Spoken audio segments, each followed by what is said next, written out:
morning, everyone. For those of you who don't know me, my name is Hank de Jong. I'm the founder and executive director of Jonge Read. I'd like to personally thank everyone for coming along and joining us for this morning's webinar, and I hope that you enjoy our presentation today. Ashley Shield, our executive director in Melbourne, will lead our webinar today. At Jonge Read, we understand that one size does not fit all. We don't use a cookie cutter approach when we're dealing with our clients, but rather we design a tailored strategy to suit the unique circumstances of each individual client. In our webinar today, Ashley's going to take a deep dive into a real life case study, and we're going to look at what options we considered and how we made our recommendation and strategy, and how we decided that that was the best option available for our client, and all the different things that we considered during that process. There'll be a Q&A at the end of the webinar, and we welcome everyone's participation. So if you've got something, please make some notes and raise your hand by clicking the box towards the at the end of the seminar, and we'd love to answer those. So again, thank you all for coming along virtually today, and with that, I'm now going to hand over to Ashley. Thank you, Hank, and appreciate everyone coming along today. And I'm coming to you from lockdown 2.0 down here in Melbourne. And for those of you who are joining us from Melbourne, you're caught in this as well. And hopefully for those in other parts of the country, you don't have to go through the great pleasures of lockdown 2.0. Before I start today, just as always, we need to provide our disclaimer, which will be available there for anyone who wishes to read through it in more detail. So today I'm just going to run through, as Hank mentioned, do a bit of a deep dive into a particular case study. Some of you may have read the highlights of that case study when it came out in our email earlier this month. And we're just going to go into a little bit more detail. So I'll run through a bit of the background of the client and the file, run through the strategy and some of the options that were available, and then how we actually ended up coming up to where we are, and then the outcome that we achieved for the client to start with. The outcome that we ended up with. So as a bit of a background, we're dealing with a client by the name of Andrew, who had a successful bus company. He'd been, and we started being involved with this client prior to COVID, and the business had been running really well prior to the pandemic phase. However, just before COVID in early January, ran into some problems with the government department, and where there was some issues around some compliance issues under their license. The client at the time was very confident that he would deal with the issues, and that most of them were minor and could be dealt with. And he continued to trade on through while he worked with the government department. At the time, all of his creditors were in good shape. Everything had been paid. There was some good money being made, and all the finance, ATO, and all the things that we would normally see with clients in trouble didn't exist at that point. Unfortunately, then what happened was that the government's decision was not what we expected or what the client expected it to be. And they did suspend his license. Now, in pulling the license, that meant that he couldn't operate any of his contracts and couldn't operate the business as he had been doing up until that point in time. So it left him in a really precarious position, because he had a whole bunch of buses, a whole bunch of staff that were running, and then contracts that he couldn't fulfill any longer. We very quickly got involved and assisted in hurriedly assigning a lot of the contracts to the business in that very early stage, so that they could continue to service the contracts while he continued to try and deal with the suspension issues that the government put in place. That helped to ensure that the goodwill of the contracts and the contracts themselves were able to stay in place, again, because our client was quite confident that he could deal with the issues. So all the contracts we quickly assigned to other bus companies to allow them to continue on. And we did it under a license agreement scenario so that we could continue to receive a fee for those contracts, which allowed our client to continue making payments on the business and to supply, pay all his financiers and other creditors that still existed within the business. As things continued, though, it became clear that the license wasn't going to be given back to him. And right in the middle of all of those, the legal fights that were going on, it became clear that our client wasn't going to win the fights in the short term, but his advice was to continue taking legal action against the government for what they'd done, and to seek damages for the loss that had occurred. But given that had happened, some of the profits and turnover obviously did disappear, and the business started to feel the pinch and get tighter while in that early phases. And just when we thought things weren't bad enough, then COVID hit. And a lot of the bus contracts that were being operated no longer needed to operate and were all suspended under the COVID scenario. So payments, that meant that the payments under the license agreements dried up, because if the contracts weren't being run the way they were written, the other companies didn't have to pay the license fees for that. That then meant that we had creditors mounting. We had payments to the ATO, payments to the financiers, we had payments to the staff that became issues all through this process. But Andrew was quite confident that in the long term, he believed that the business could be strong, that the government had made some mistakes in how they'd gone about the suspension, and his legal advice continued to be that he should continue with the legal fight and get his business back. So the legal team had suggested that the damages could potentially run to $5 or $6 million. And therefore it became something that was worth pursuing. The problem as COVID sort of progressed, some of the clients, some of his creditors got very aggressive very quickly, as a lot of people did early on in the phase, and were still looking to get paid because they were having their own problems. So one of the creditors issued a statement of claim against the company, while our director was still trying to work out and start the legal proceedings. Now, as some of you would remember, and is still in place now, one of the first things that the government did when the COVID crisis kicked in March, April, was that they changed a lot of the insolvency rules around debt collection. And if you issued a statement of, a creditor's statutory demand, or you tried to bankrupt someone, you had a 6-month window to reply to those statements. So in talking to Andrew, we were aware that even with the statement of claim, they weren't going to be able to move anywhere near as quickly as they normally would. But it was still a loaded gun sitting over the top of Andrew that, as he continued to work through the legal fight, which was obviously going to be complex in the COVID environment anyway, he would have a loaded gun sitting over his head if the 6-month rule came to an end, which it will in September. So our client was still very much caught up with the risk that he wouldn't get to complete his litigation against the government with this creditor on foot that had started action.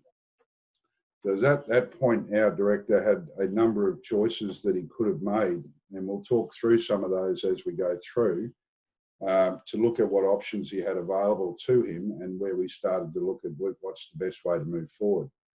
But one of the key things here was that Andrew really believed in his business, as they often do, and he believed that on winning the fight, he could actually get back to being a bus operator and continue to run his business successfully moving forward. So we had to look at how we could actually do that for him. Now, to put some numbers around things, sorry, I hadn't clicked on fast enough. So to put some numbers around things, this is really what the balance sheet had started to look like once COVID had kicked in. We had a bus fleet as you'll see there, some under finance, some with no specific finance. His trade debtors were pretty much under control, and he had some sundry assets. You can see the finance there was quite high. He had a vendor finance from Mr. Arthur's, where he'd actually bought the business under a vendor finance term. He had bank facilities for some of the buses and some overdrafts and various things. Very quickly, though, with the shutdown of the business, we had trade creditors, ATO, and the fintech lenders had started to blow out as he was trying to find ways to keep going. So very quickly, it ended up in a very precarious position.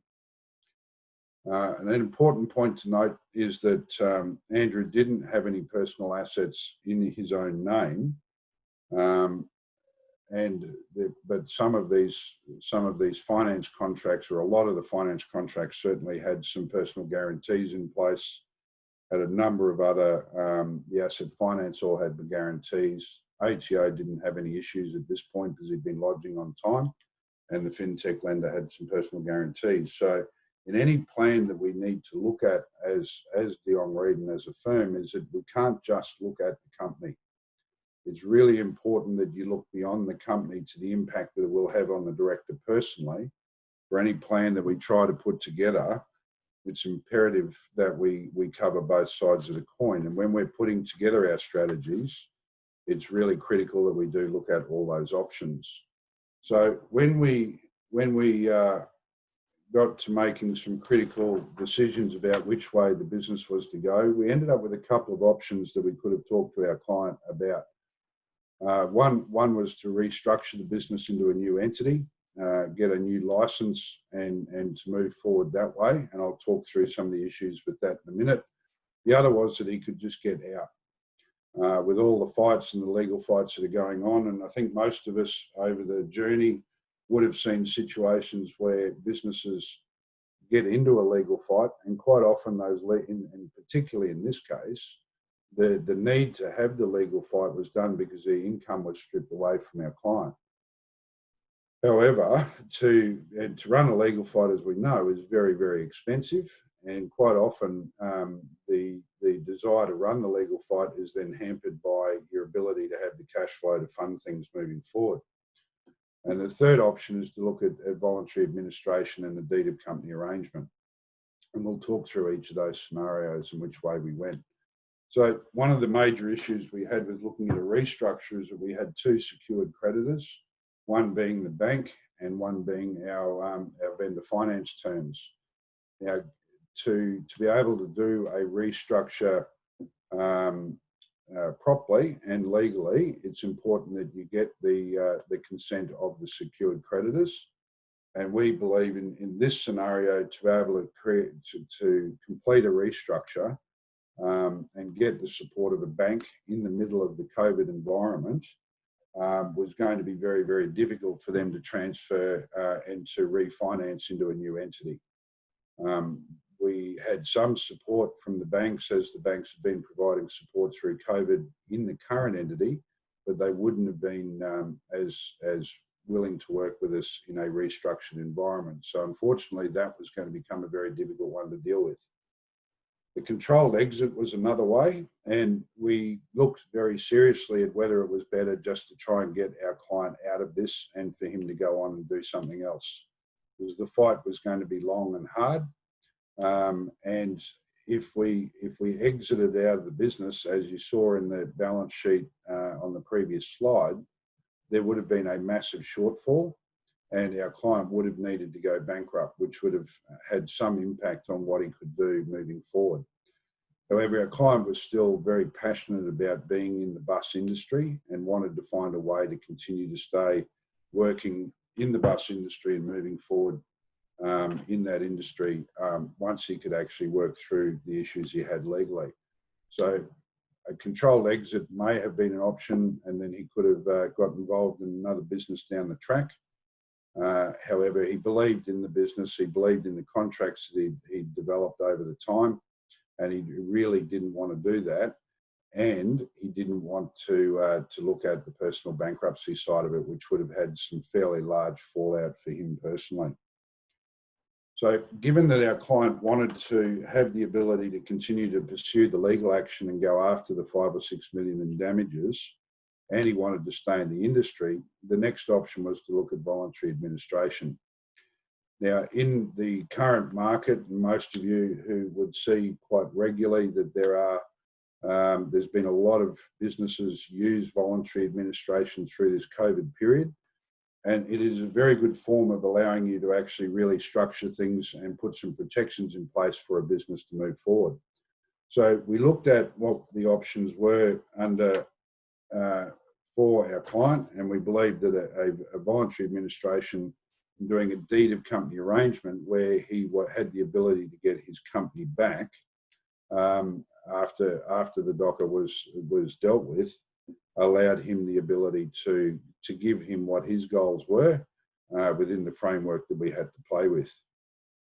Now, to talk a little bit about a deed of company arrangement, it's a very good tool where you can, if a DOCA is successful, you have the ability to tie unsecured creditors to the terms of an agreement which allow them to move forward under a structured environment, and it stops their ability to then start pursuing legal action in the main, in nearly all circumstances. If they have personal guarantees, they do, just for clarity, do have the ability to continue to chase personally for any shortfalls. But in this company scenario, we would have been able to capture all of the secured creditors, which stops from having, you may be able to informally talk to most of your creditors, but if one decides not to play, then it can all fall apart from that point of view. So by doing this, you can formally structure everyone into it. And this would allow him to continue with the legal action that he wanted to do. So how does that all come about? I'm not very good at clicking here today, guys, but I'll try and keep up to speed with the clicking as I'm talking. So what do we do now? The first step was to appoint a voluntary administrator, and on the appointment, the secured creditors are unable to continue to progress any action, any recovery action that they may have underway. Now, in this current environment, it's very similar to what the government has provided with this 6-month window that they've created under the insolvency rules, but that's only one piece of the puzzle. Getting creditors to stop moving forward is one piece of the puzzle, which the government put in place through the omnibus bills. However, there are other things that you can do in the restructure which are important to get ready and out the other side. Other than that, you're left sitting with a loaded gun when we come out the other side. So we then work through formalising a deed of company arrangement offer, and it can provide very flexible terms, and pretty much any terms can be put up to creditors for their review. It can be payments over time. It can be a share of the sale of assets that may happen into the future. Or in this case, what we actually proposed to do was to have all of the creditors share in the success of the litigation. So we were proposing to put an offer to the creditors to say, give us a chance to run the legal action. If we win, we'll provide a share of the win back to all the creditors that had obviously worked with them and supported them through the process. So one of the important things when putting a docket together for clients and for anyone is a liquidator's or an administrator's job is to review what would happen if he was to recommend liquidating the company, and compare that to what the result would be for if the creditors waited for the deed of company arrangement to effectuate itself and to be paid. Now, unsecured creditors, all the unsecured creditors would participate, and money in a liquidation scenario. However, if we did liquidate the entity, the only people who would get money in the liquidation would have been the secured creditors. No other unsecured creditors would have received a cent in a liquidation scenario. We had about 1.5 million in assets, and we had 5 million in debt. So the secured creditors certainly had control of that. So based on the insolvency practitioner's review of both our DOCA proposal and their review of what would happen in liquidation, the administrator was keen to recommend the deed of company arrangement scenario in this case. In terms of some of the systematics of how it all works, how the voting in a deed of company arrangement works is that secured creditors are entitled to vote for the full amount that they're owed. In the initial meeting, what would normally happen is that it's voted on by what they call by the voices, so by the numbers of people. So whether they turn up in person or whether they provide a proxy, they can, each creditor has one voting right to vote either for, against, or to abstain. If all the creditors or most of the creditors vote yes, they have the ability the vote can be finished then and the docket can come into play. However, there is a second vote that can occur if it's called upon to be voted on the dollar amount. And the reason why this was put in place is that you don't necessarily want 10 creditors of $1,000 to have a more powerful vote than one creditor of $1 million. On the same side, though, the vote on the voices obviously means that there's some joint power there. Now, in the case of voting on the dollars, it's voted on, it needs to have 50% of approval of creditors by their dollar amount.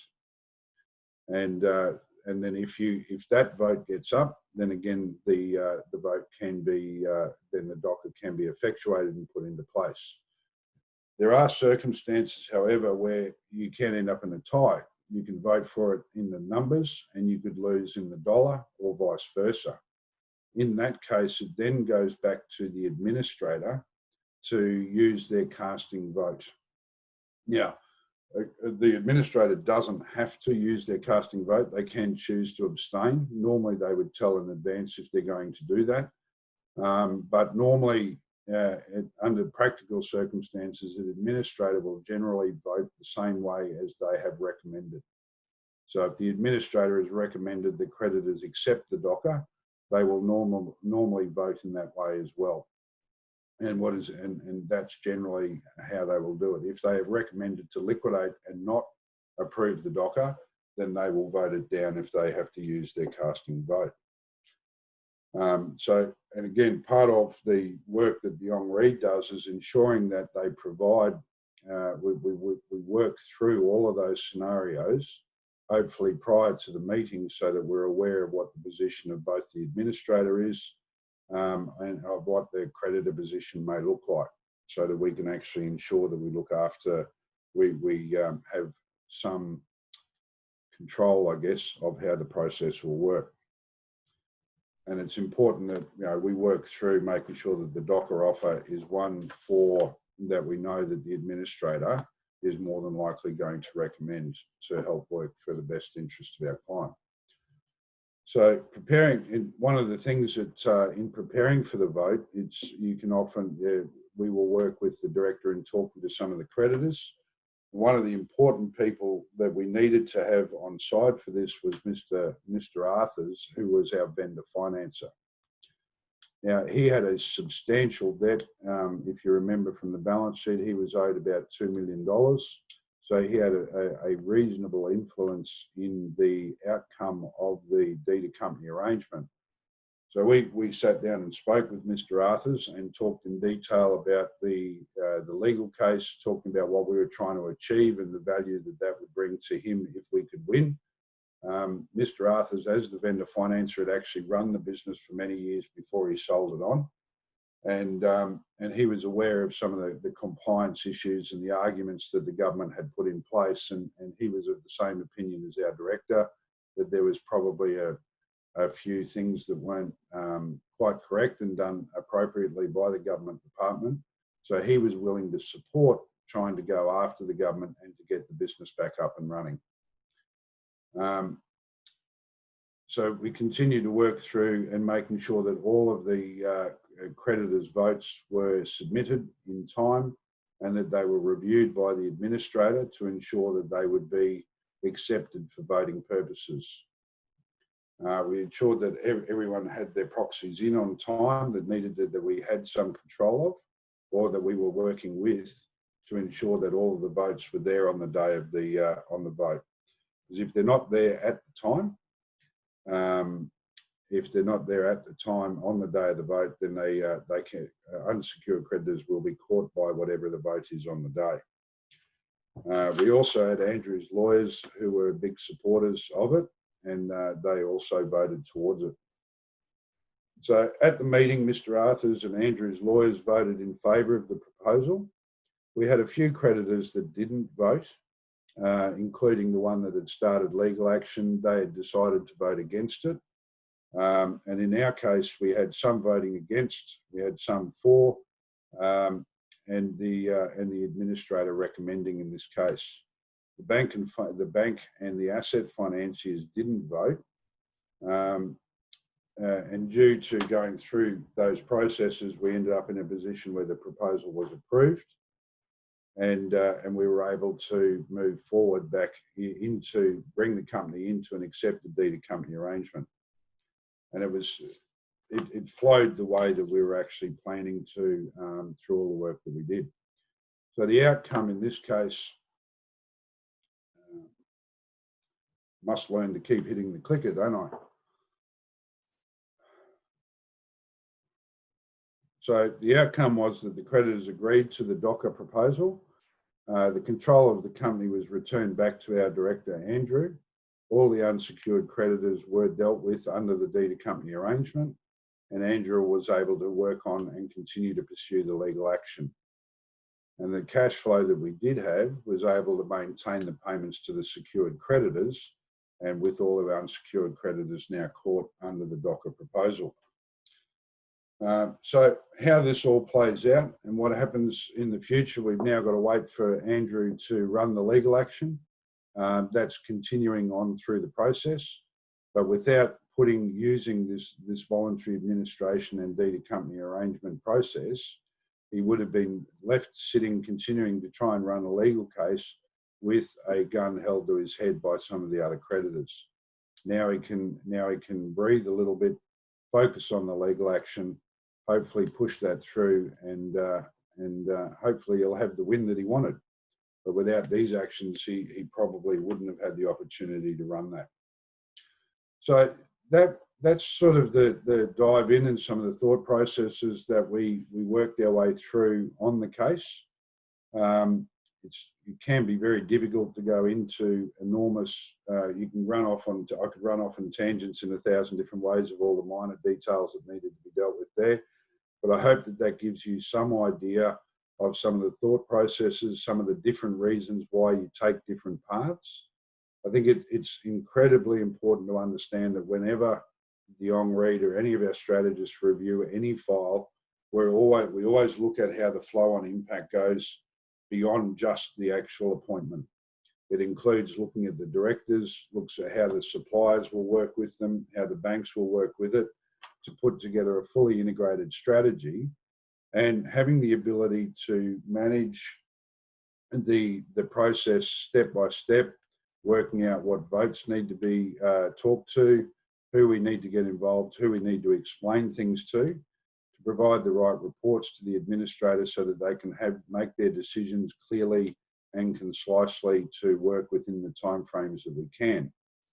So it's very detailed project management is really what Hank and I are very, very proud of, and what our team does very, very well to ensure that the best outcome is achieved for our directors and for our clients.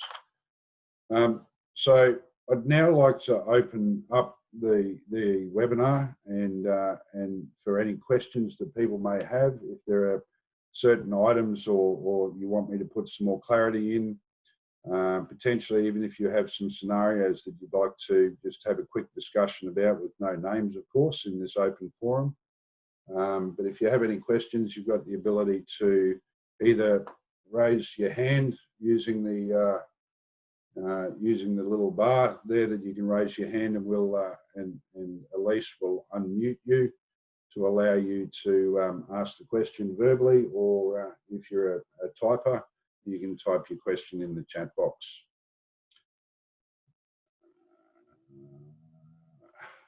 Hi, Ashley. We do have one question in the chat. It asks, what might have happened to the litigation matter and other assets if a liquidator had been appointed?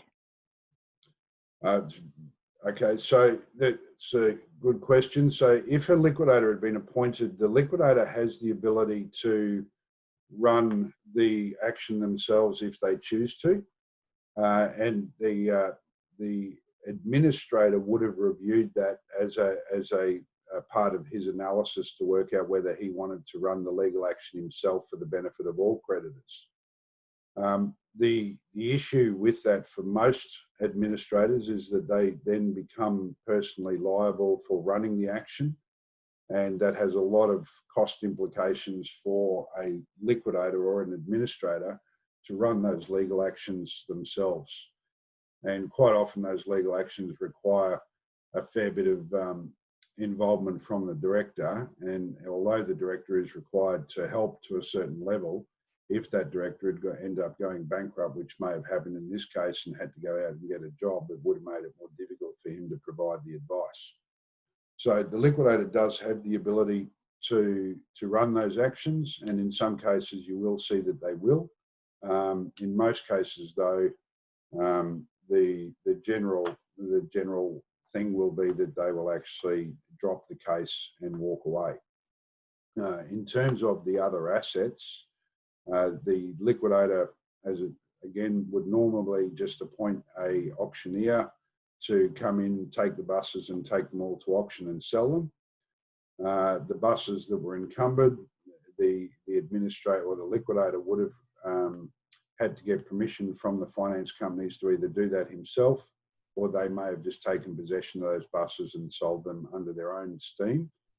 And the unencumbered ones would have been sold at auction, and then that money brought back into the liquidation to be distributed amongst all of the creditors. I hope that answers that question. I'm just trying to bring up the chat box.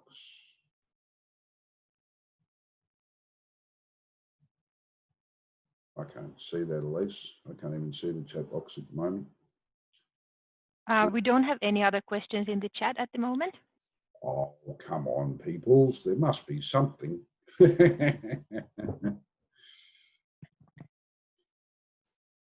Well, if that's it, there's one from Peter. Okay, go ahead, Peter. Thank you. Hi, Ashley. It's Peter Biazos. How are you? Hey, good, buddy. And yourself? Good. I'm well, thanks, mate. Mate, thanks for that. Just a query. I was thinking during this COVID period there'd be more VA holding dockers going on.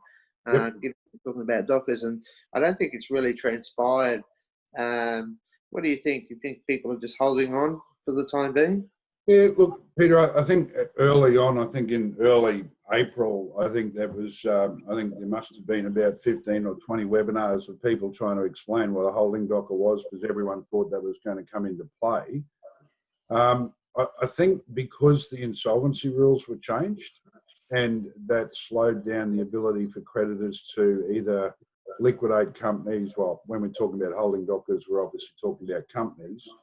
I think that in effect became an unofficial holding docker. You know, not putting legal terms around it, but I think by the fact that no one had the ability to really smack a company hard, that had the impact, the same impact that a holding docker would have. Yeah, right.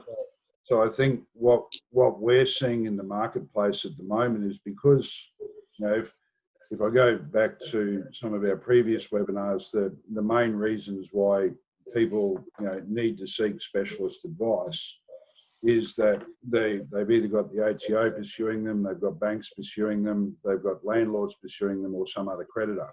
Well, all four of those people, all four of those groups don't have the ability, or they've chosen not to in the case of the banks and the ATO, to move forward. So you effectively, what the government did was create a 6-month holding, or as they call it in the early days, a hibernation, where it put everyone in that position. So we're we're seeing a lot of people are taking a bit of a wait and see approach, and they're just sitting to wait to see how things pan out. Now, for us here in Victoria, going into the second lockdown, I think that's created a change in thought.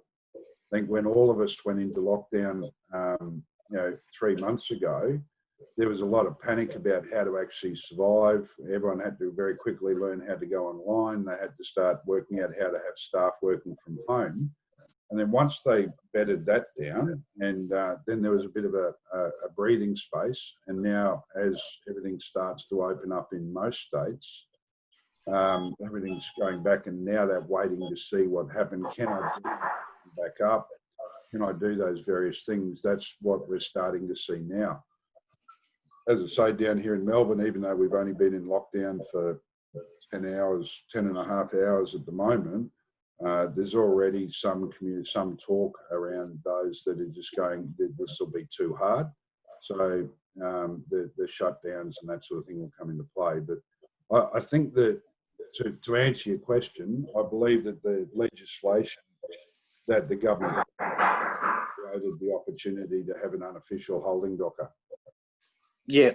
No, good point, mate. Yep, thanks for that. No problem. And thanks for participating. And Ashley, there's another question in the chat.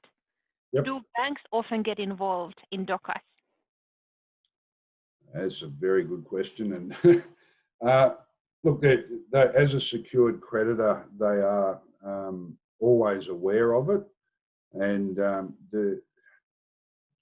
I think in some cases they're heavily involved and will be party to it. And in other cases, they sit back to wait and see what happens. I think sometimes it depends on how strong their secured position is. But one thing from our point of view is that you need to have fairly strong open communication with the bank through the whole process. The banks are certainly, once a company goes into administration, the file gets transferred to a section of the bank where they are very familiar with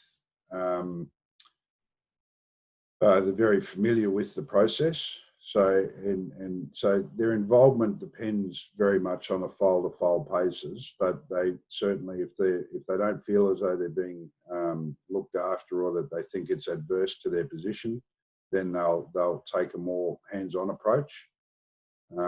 Outside that, we normally find that they'll sit and watch and see rather than actually vote in it.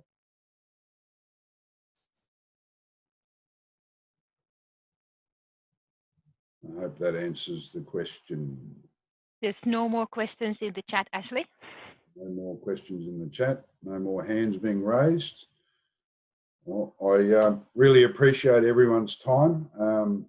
I hope that for those of you who are in Melbourne lockdown 2.2, 2.0, best of luck over the next 6 weeks. For the rest of you, I hope you're enjoying your freedoms. And I think as it's become very clear down here, make sure you wash your hands and keep your distance for a little while longer yet.